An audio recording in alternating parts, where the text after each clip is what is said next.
This is the device I want to talk to. I know their IPv6 address, right? Because DNS said, hey, based on name resolution, you're trying to talk to 2001, 0db8, 1, yada, yada, yada, yada, yada. Fair enough. Now I take this,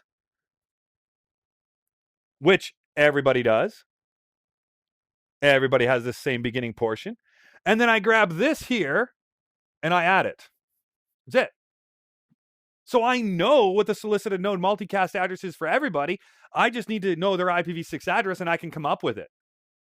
So now I know who I'm yelling to, who I'm sending to. Hey, I need your MAC address. I need your MAC address. So I'm going to send my neighbor solicitation message to your solicited node multicast address.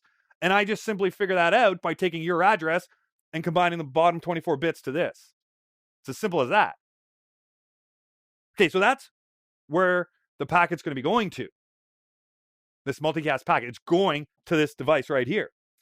But wait a minute. We still need layer 2 information. This is an Ethernet network. So what MAC address do we send this to? Well, we have a very special MAC address now as well. Because I don't know the destination, right? Do I know the destination's MAC address? No, that's what I'm trying to figure out. But you see, here's what also is done by every single device when they have an IPv6 enabled interface. They will take these latter 24 bits that you see here. Pardon me, those are not 24 bits now. This should be the line here. So let's clean this up a bit. I have my line in the wrong spot, so we'll clean that up. So this actually comes straight down here, and then this comes down here. There you go. All right, so that's what we've done. So the 24 bits there, plus we have another 8 bits. So 24 plus 8. 24 plus 8 total bits right there. So that's 32 bits in total. So we have 32 bits. Now I need to add just 33 to it to create 48 bits. So this is the MAC address I'm going to send it to. So every single device comes up with its own little multicast address that's going to be used for part of this overall process.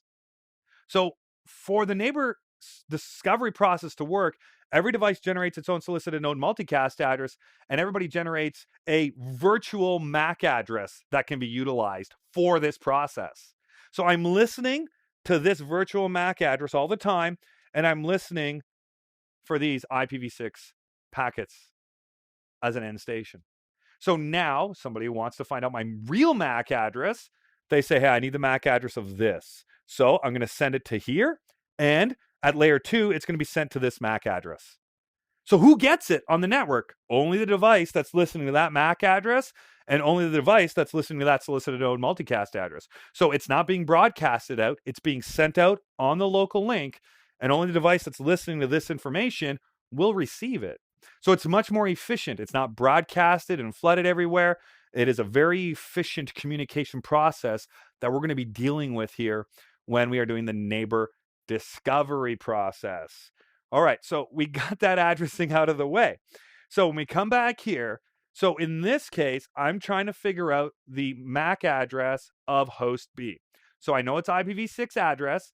I figure out the solicited node multicast address based on its IPv6 address. And then based on that addressing information, I can figure out what the virtual MAC address is. And then I can send that out, that neighbor solicitation message out on the network. Host B receives that, and host B responds back with the neighbor advertisement. Say, yep, here you go. Here is my MAC address. Different process than ARP, but more efficient than ARP.